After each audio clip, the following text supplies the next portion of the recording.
I knew I was in trouble when I got to the halfway mark where I saw the clock and the time on there beat my half marathon PR at the time. Yeah, so I just knew we were going to be paying the piper and that was going to happen in short order. And it happened at mile 16. It's just everything just shut down.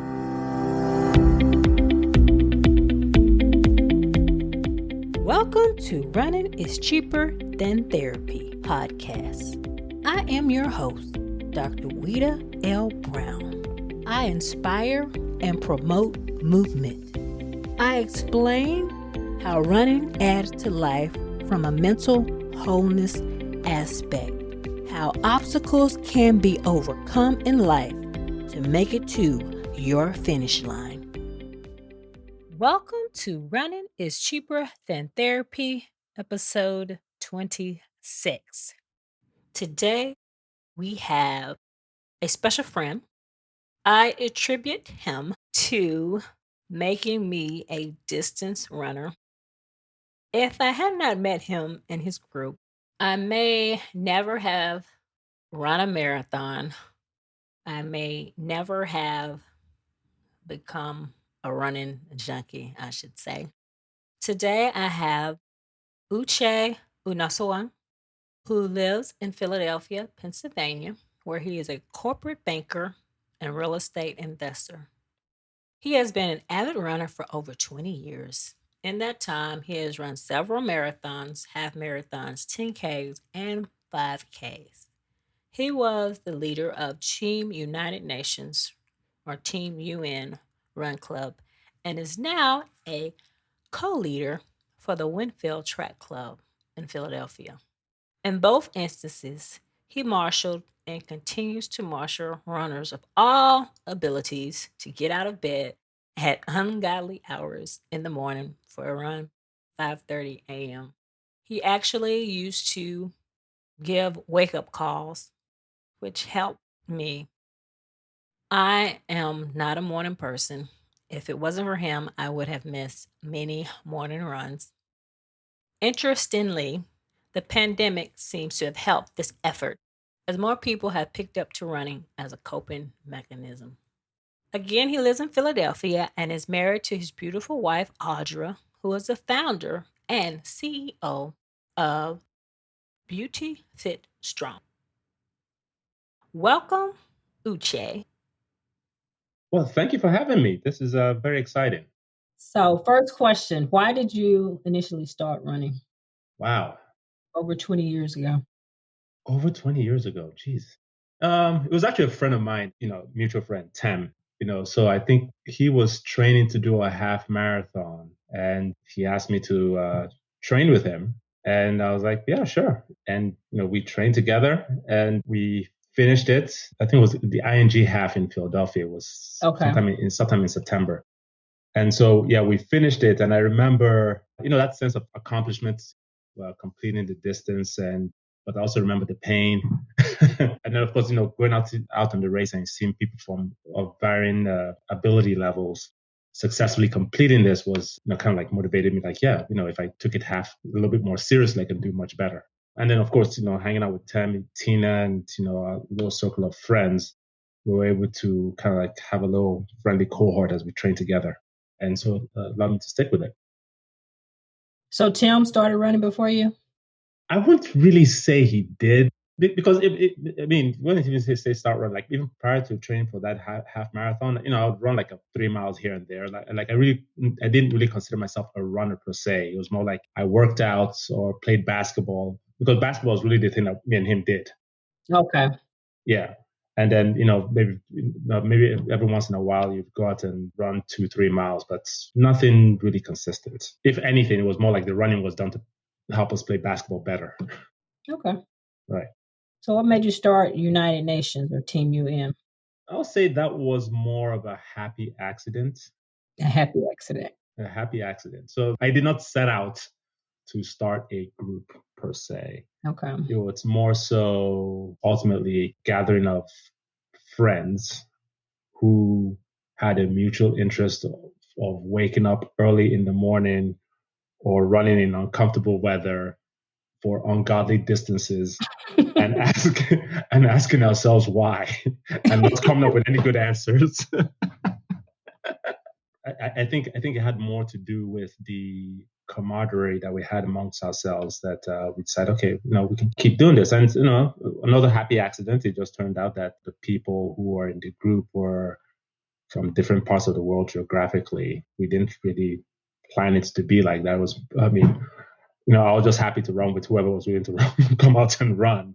And it just turns out that people didn't quite mind running with me.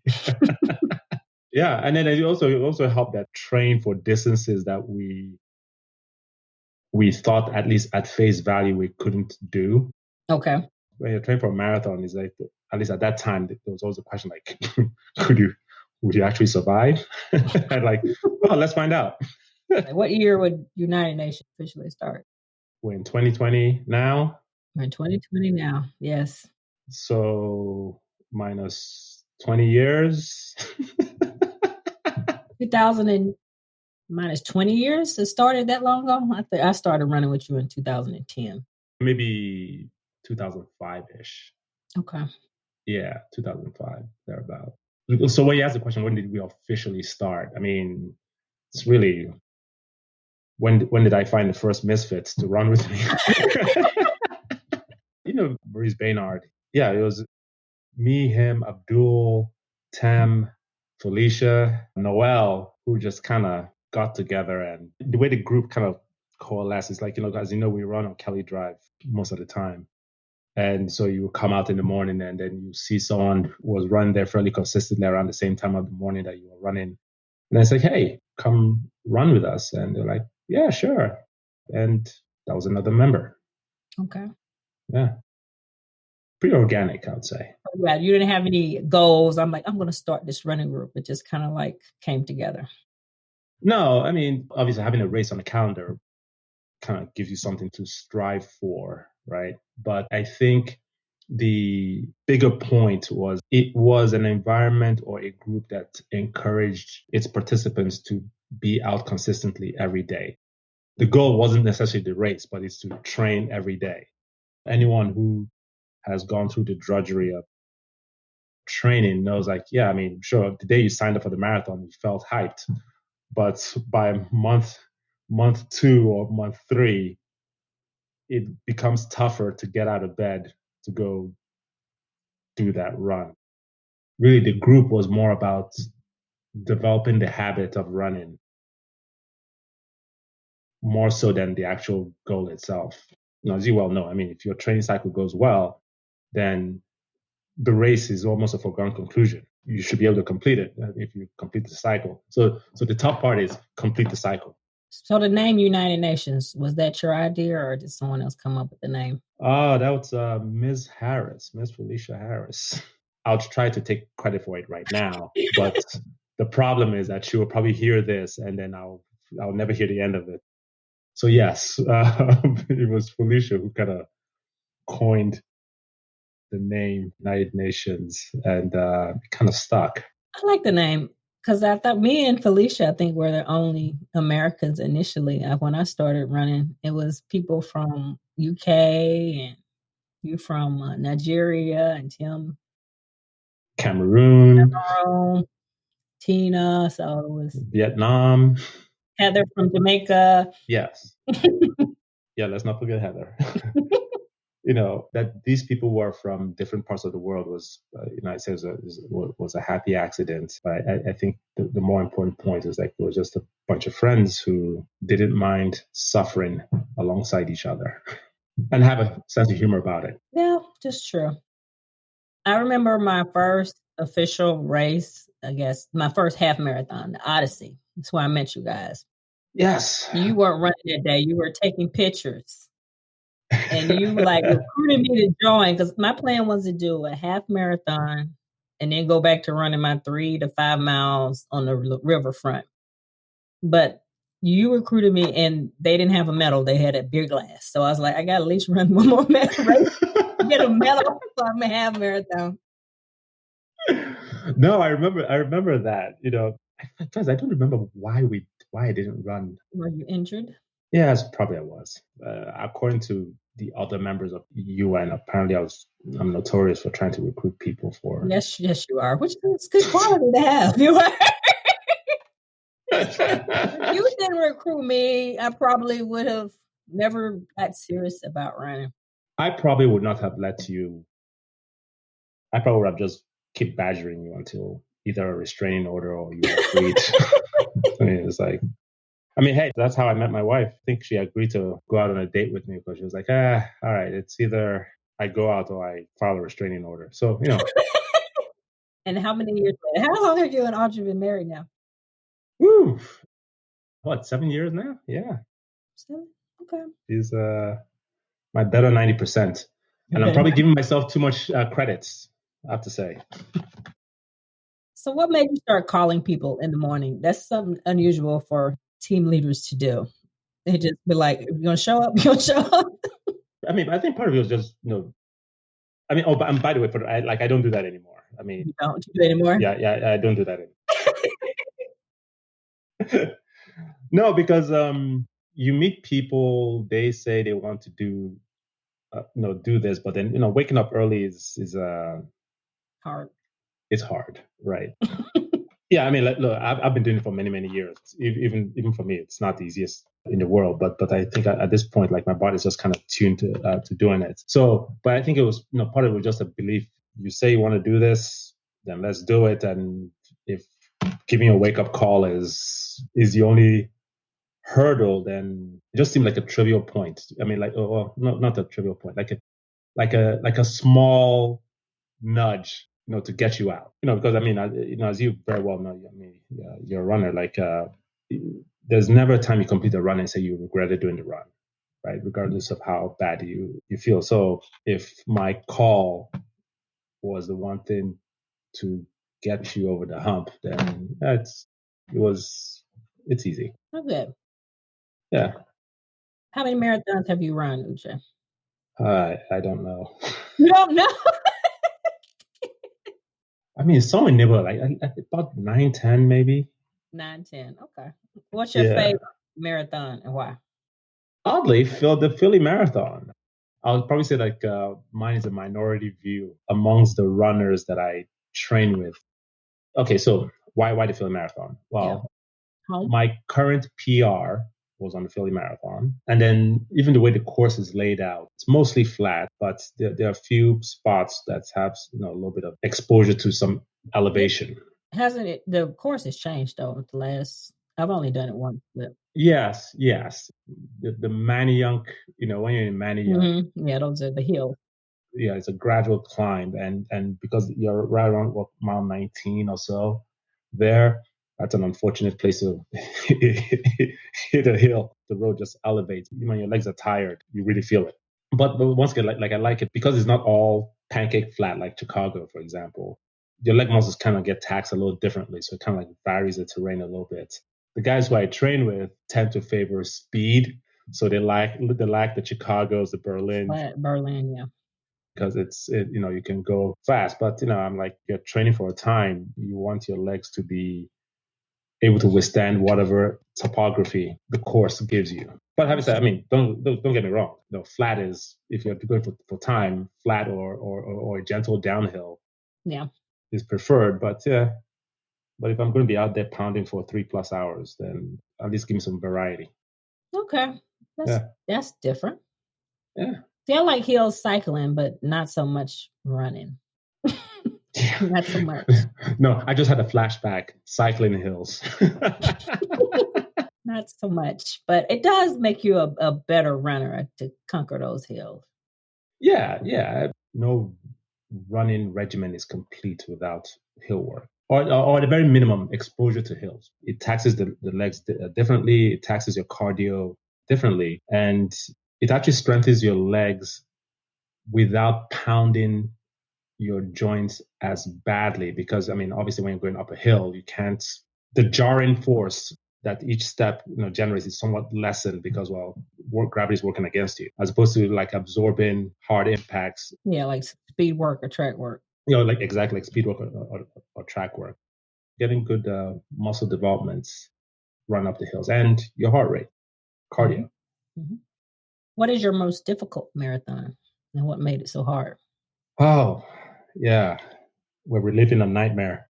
Steamtown. Okay. Hills? It's hills. It's hilly too, isn't it? No, Steamtown is a net downhill marathon and it's out by Scranton, PA. Okay. And fairly popular because people who are trying to qualify for Boston go out there. It's like one of the last races in the year you can do to qualify for Boston. Okay. And actually, the year when I did it, I was trying to qualify for Boston. I think like the first 13 miles or so. No, actually, the first almost 16 miles is just downhill. Downhill.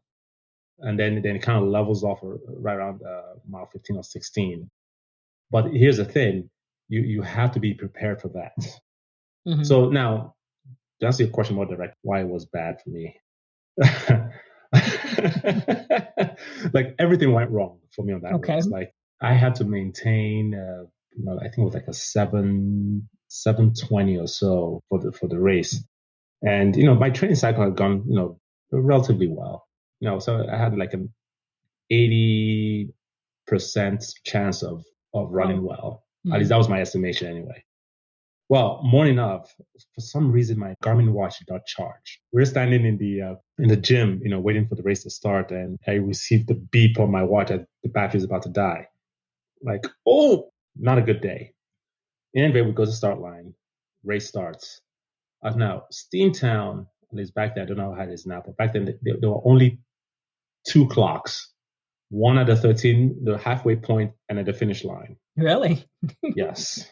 Yes. No mile markers, no like 10K, nothing. I mean, well, they are there, but there are no clocks. No clocks there, yeah. Yeah, so you have no idea how fast it goes. So my watch died 5K in. So now I'm running by feel. And on a course I've never run on before, right? Mm-hmm. And all the blogs that talked about beware of the downhills and the quad destruction that occurs. Yeah. But somehow I discounted those warnings. Mm-hmm. And then I found out why. Mm-hmm. Watch dies at 5K in.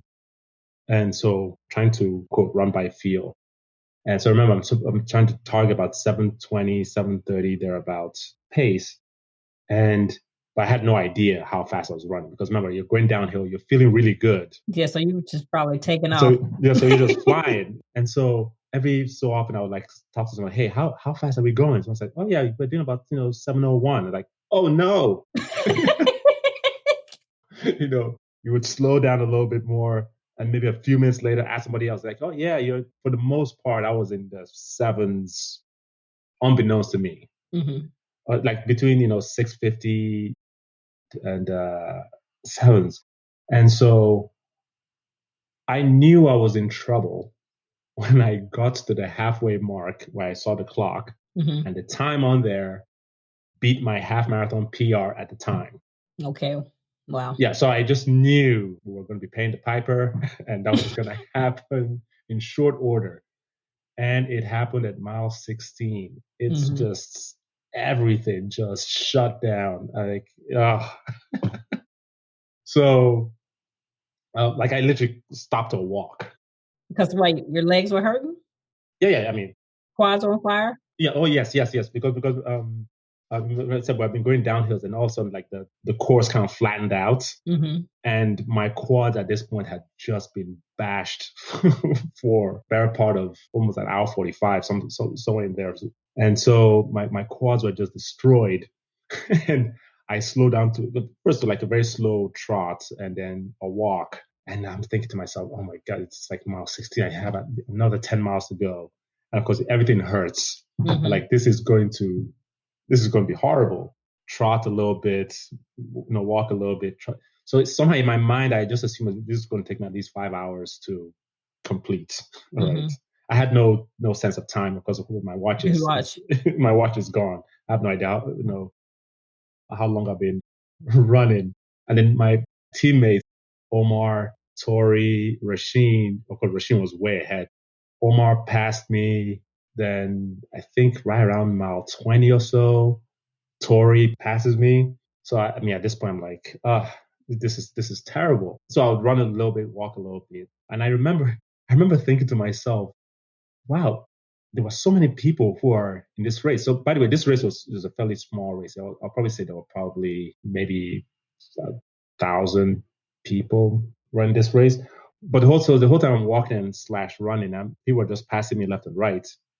And wow, there must be so many people who must have joined after the fact, because the entire time I was, of course, there was always a crowd around me. Well, as it turned out, because I was running so fast in the beginning, I was so near the front of the course that there were that many people behind me, which of course I should not have been anywhere there anyway because I was running too fast. But anyway, so so we ran, and then when we finally got to the finish line, the biggest shock to me was that my time was like 4 hours. Yeah. But so I ended up running like 4:01. Tori, who was like a new runner at that time. This was, I think, yeah, this was her first marathon. And so for the next couple of months, I ate a lot of crow over how badly I strategized and went out too fast. But that's the other thing about our little group of misfits when we run. A win is a win. So when you get beaten, everyone rubs it in your face, and because I rub it in people's face quite a bit, people are not shy about dishing it back. It's all in good fun. What was your goal for that race? My time goal was 3 hours and 15 minutes. Okay. But I ended up delivering 4 hours. And then later on that year, I ran the Philly, and I ran a 3:30, which ended up being my PR. That's impressive. That year, Audra, because I know she's a personal trainer, she had put me on a strength training program and a diet regimen that helped. So it turns out that if you're disciplined about your diet and strength training regimen and the mobility and preventative work required to run better, that you run well. Who knew? That's true. That is true. I can attest. Many people have said that to me, although they do allege that I don't listen. Well, you think you've been doing it for so long, you kind of know what you're doing, but we always can learn something. Who knew? Yeah. Go figure. So it turns out that she, so it turns out that the author kind of knew what she was talking about. Yeah. Yeah. Did she say I told you so or no? Oh, of course she did. You know she did. You know she did. Season 2, I will start a new series called Ask the Doc. If you have questions related to musculoskeletal injuries or musculoskeletal health, please send me a voicemail. Go to my website at www.weouilove.com. Click on the tab Voicemail, leave your voicemail, and select messages will be aired and answered on the segment. Now, back to the episode. Yeah. Not sure if you remember my first marathon. It was a team trip to DC for, I think it was the SunTrust Marathon. You and Tim were doing the half, and me and Tina was doing the full marathon. I believe that our words of encouragement at the start line were somewhere along the lines of, while you're on mile 18, you can take solace in knowing that me and Tema at the finish line, having drinks and laughing at your pain. Well, something like that. That race was just awful because I had iliotibial friction band syndrome, and it started bothering me around 14, and I had to limp toward the end. I remember you guys getting on the bus looking for me because it took me longer than I anticipated, but I still was walking, and you guys came and met me, and we crossed the finish line together. And there was this one lady that was training for Ironman, and she was basically walking with us, and you were talking to her, kind of encouraging her, and she started crying when we crossed the finish line. I don't know if you remember that. Yeah. Actually, I do. But I was actually very proud of you on that race, mainly because the marathon is it's a funny race in that the elites who run like 2 hours and change. So these are people who are, their physical achievements are amazing. Yes. And then there's the vast majority of the rest of us. But then there are people who just gut it out, who like just say like, no matter what, we're going to complete this. So it's like, yeah, I was like very proud of you, like when you finish it, because I know what pain is, but I don't know what pain is for, fighting. Because if I had an IT ban, I mean, the race is over. I mean, like, I have a medical reason to step out. It's like we don't have to keep doing this. I stopped and I looked around. I'm like, there's no one around. I'm like, let me just keep moving. And then I calculated, okay, well, if I walk like at a 15-minute mile pace, I can finish. So I was like, let me just try. Let me try. No, but like I said, like that's one of the beauty of the marathon. Like it exposes you or forces you to confront your limits and what you're capable of. And so I admire that in people who are able to dig deep and get it done, because a lot of the crowd has gone home or left the course at a time. So now it's you and yourself, and you have to finish and you're injured and you keep going. So it's like it reveals something to be said about character when you're able to keep pushing when the odds are against you. So I was pretty proud of you that day. The Iron Man lady who bust out into tears. Yes. Yeah, I don't do very well with that. I think you did a good job, Uche. Well, I mean, just for the few minutes while she was there. But yeah, I remember that. And then you healed up and you were back out training. Yeah, crazy me. Yeah. Yeah, it's something's wrong with you. Yeah, something wrong. Peer pressure. Yeah, well, there's that. I was going to do my 1 half marathon and go back to, and then I'm like, okay, I'm going to do just half marathons. And then I'm like, how did I get talked into doing a marathon? Wait, yo, I should be asking you, how is it you're doing an Ironman? Jesus. Yeah. I mean, like, I don't have any tattoos, but if I completed an Ironman distance, that's the one tattoo I would get. Well, that's the one tattoo I have. So peer pressure. It's just, it's a good thing, I guess.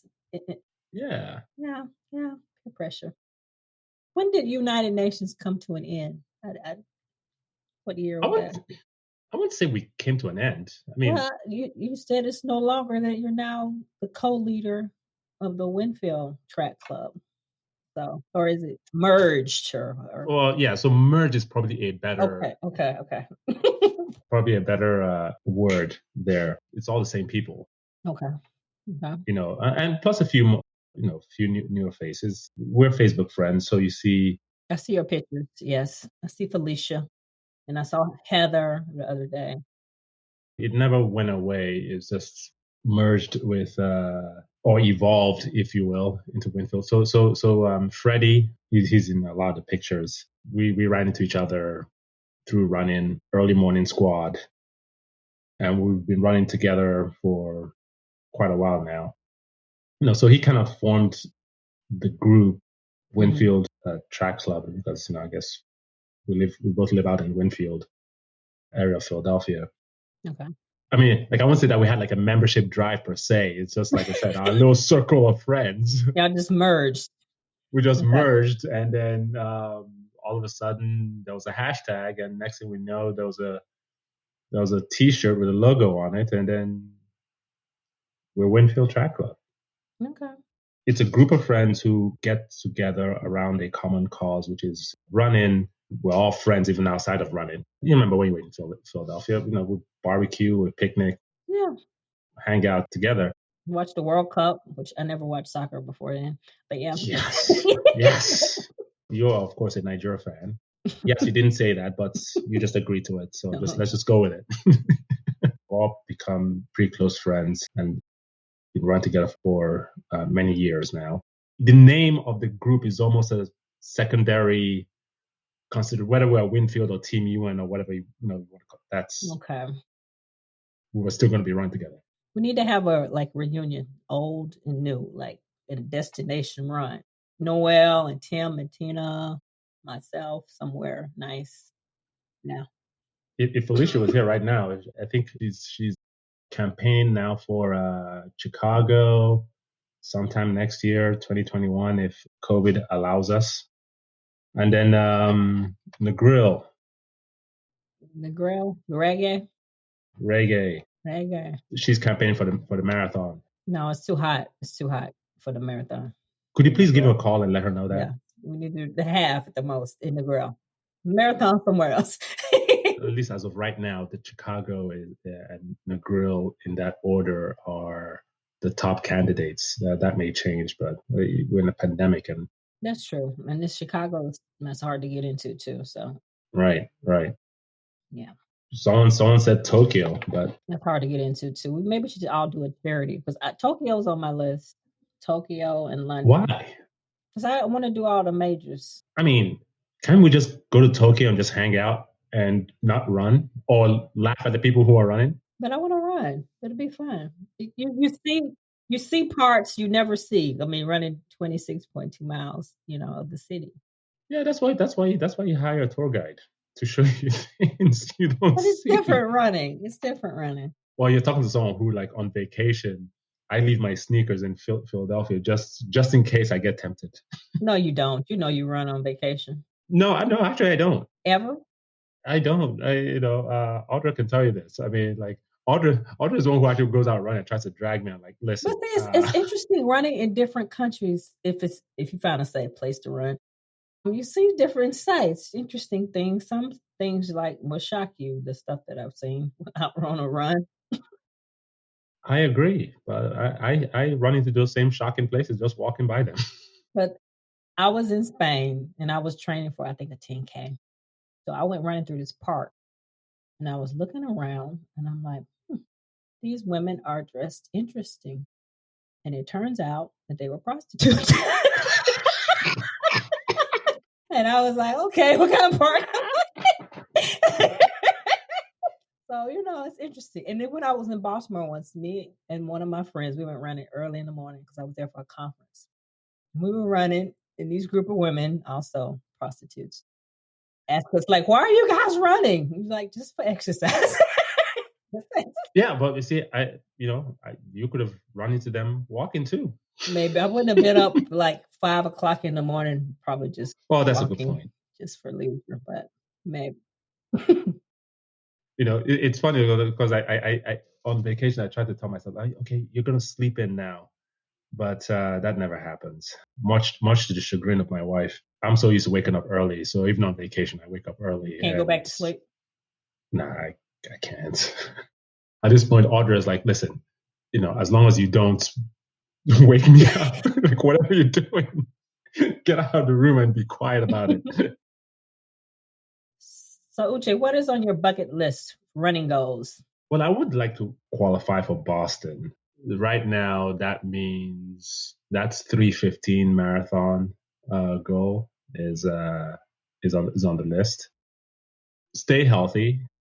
Once I've achieved that, then of course I'll probably chase the next milestone, which would be trying to break 3 hours. Mm-hmm. While those are nice to reach goals, I think the more important goal is to maintain the healthy habit of running. So staying healthy, continually improving, and see how good I can become as a runner. Of course, that will require, amongst other things, maybe occasionally listen to Audra. Don't tell I said that. And doing the strength training and mobility work that's required to continually improve. So yeah, the milestones of a Boston qualifier or 3 hour, those are nice check boxes, but the more important thing is to continually train and keep it as a daily habit and improve day by day. Okay. Obviously, if I'm fortunate to reach my greatest potential, my PR might be 250. Who knows? That's would be really impressive. And because I can make fun of everyone else in the Winfield Track Club. That's not nice. Nice has nothing to do with it. So, have you had any significant injuries? And if so, how did you recover? Wow. How much time do we got? No, I mean, hey, we're runners, right? So I almost feel like we're either injured or in between or recovering from one or managing one. True. You know, how did I recover? Well, I mean, it depends on the severity of said injuries. Sometimes you have something that requires you to take 2-3 weeks off, and then you have to go now do those PT exercises that you have been ignoring for the past few months. So, like in the beginning in my career, like I would push pace, like always run hard. Mm-hmm. So making the rookie mistake of not giving my body adequate time to recover. Okay. And so that led to injuries. And then, setback, you take time off and then you recover and then you come back again, keep going. Now, I guess I say in the past 2 years, I would say my philosophy, and I don't want this to come and sound like I've done heavy research on this or whatever, but anecdotally anyway, whenever I feel pains or nicks, it becomes more of an alarm for me to like, all right, I ascribe it to some sort of muscular imbalance. And so I go back towards like do my strength training to find where the weakness is, and if I'm early enough, then I'm usually able to correct.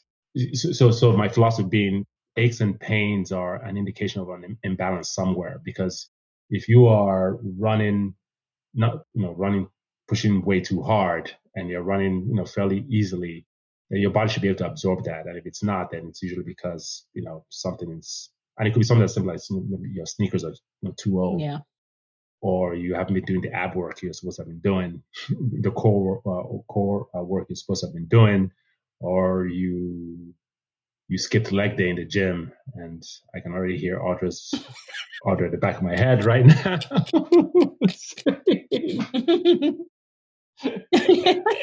Why are you ducking me in the gym? So I mean, like these days, at least over the past 2 years, having a more holistic approach to my physical well-being has helped my running. In addition to cross training, body weight stuff, and try to do better on my mobility, I can definitely be much better in that department. So, what would you tell a person who is interested in running, like someone who has never run before? Get you a pair of sneakers and go run. That's it. No, because I mean, a lot of people say, "Oh, I want to run," but no, I mean, like, start easy, go out and go to a run store to get fitted first. Yeah, go to a run store to get fitted. But the goal for a beginner is to develop the habit of running. It's about rearranging your life to allow that to occur. Once you've gone to the sneaker store and gotten yourself fitted and gotten yourself a correct pair of shoes, then it's about then being consistent. And so whatever little tricks that you can do to make sure, like, let's say your goal is to run 3-4 days a week, let's say 4 days a week. How can you arrange your life to make sure that you deliver on 4 days a week? Mm-hmm. To me, I would almost argue that coming out 4 days a week is more important than even having the right sneakers. My point being, like, yeah, you could get the right pair of sneakers, but if you don't show up, then you just wasted money, right? If you run with a group, for example, find like an accountability partners. YouTube and the internet in general are replete with tips here and there that can help you improve your run experience, right? Mm-hmm. But step one is get in the habit. And so how do you get in the habit? Well, you got to make it easy. You got to get yourself an accountability partner, or maybe you join a group of people who are waiting for you to start. Those things that ensure that you show up. That's true. 90% of success is just showing up. That's true.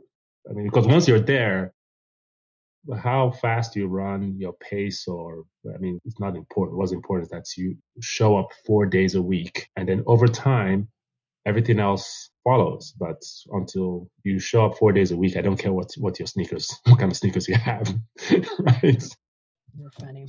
Yeah. So come out to run, commit, and arrange your life to make sure that you show up consistently. Yeah. Any other pearls to seasoned runners, new runners, any kind of runners? Whatever it is your goal, you want to hit a PR or run faster, run longer, I wouldn't waste your time even telling you, oh yeah, you should follow this running plan or whatever. Yeah, you got to do the work. Don't wait for things to be perfectly lined up, or look for the perfect plan. Mm-hmm. No, get out there.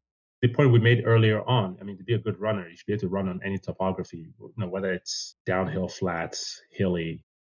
If you are in 3:15 marathon shape, then it almost doesn't matter what the road says. Mm-hmm. If you're in that shape, you become that person.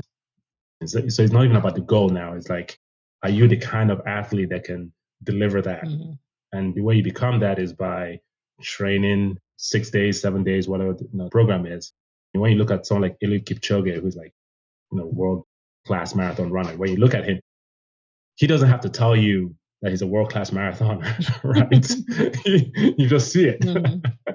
So same thing for everybody else. I mean, if you want to become a runner, well, you have to become a runner.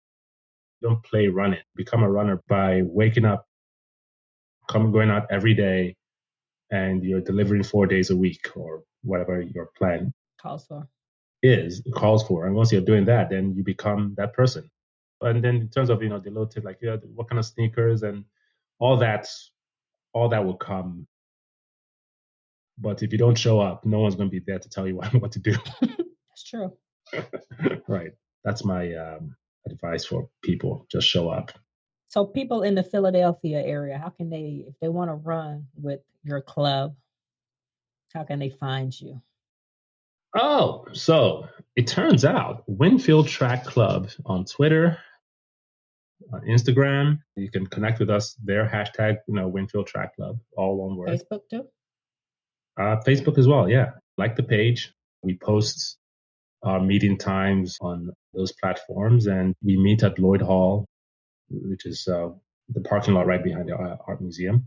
Everyone's welcome. Different paces, speeds, abilities.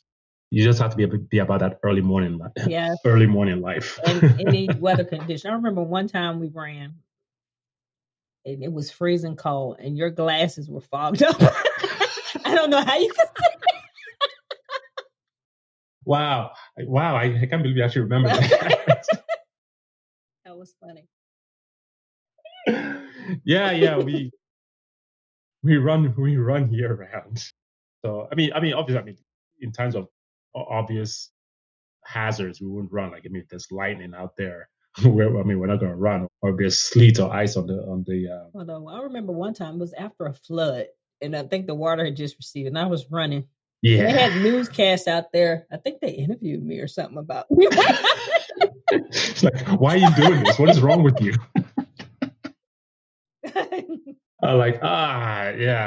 Many things are wrong. We don't have enough time right now. But yeah, like I said, Instagram, Facebook, we're there, and everyone's welcome. Well, thanks for joining me. This was special. I think if it wasn't for you, I don't know if I would have stuck with running for so long. Who knows? No, this was very exciting. I don't think I've actually had this long form conversation about running before. So this is very nice. I greatly appreciate it. All right, okay. It was always good to talk to you. I got to get to Philly and run with the new merge group, I should say. Don't make us look bad, Miss Ironman triathlete. Hey, my running has suffered since I've started Ironman, and plus, I still get injuries every now and then. Have one now. So you must be a runner then. Anyway. What injury do you have? My knee's been bothering me off and on since I had a ski injury. So. Well, if it makes you feel better, my knee is bothering me too. So, but I've been at least walking, so I can do that if nothing else. Yeah, we'll always have that. It's not as fun, but but we'll see. I need to go see somebody. I've been treating myself. It's worked a couple months, but then it comes back. This is like this. It's like an ice skating rink near City Hall. Kind of open up during Christmas, so they have a whole Christmas themed thing there. Audra's been trying to get me to go. You should go ski there. No, not ski, skate. Yeah, you should. Well, one, I don't know how to skate, and then two, I think she's just trying to get me to fall so she can laugh at me. That's fun. It's fun. You know how to roller skate? Nope. Okay. Yeah, have you ever rollerbladed? You should try it. Oh, that by Boathouse Road. I used to do it when I couldn't run. You should try it. Listen to Audra. She knows what you're talking about. Yeah, you see, right now she's already one up on my strength training and my mobility. I can't give her another. I can't give her another win like that.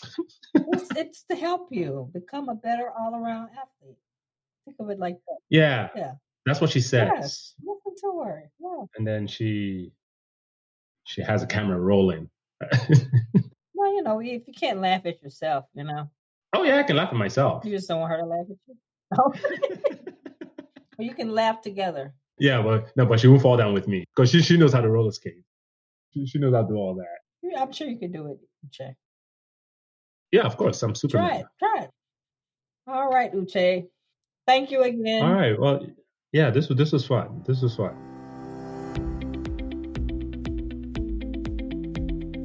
That wraps up this episode of Running is Cheaper Than Therapy podcast. Thank you for tuning in. If you already haven't, please download Running is Cheaper Than Therapy podcast on Apple, Spotify, or however you listen to your favorite podcast. If you have any questions, concerns, or possible show topics, please email runningischeaperthanTherapy, OLB, Omaha Love Brown. Again, that's runningischeaperthanTherapy, Omaha Love Brown @gmail.com. I also can be reached via Instagram, Facebook, Twitter, LinkedIn, and YouTube. Handle We Life, We Love. OUI Life, OUI Love. Thank you, and please tune in again.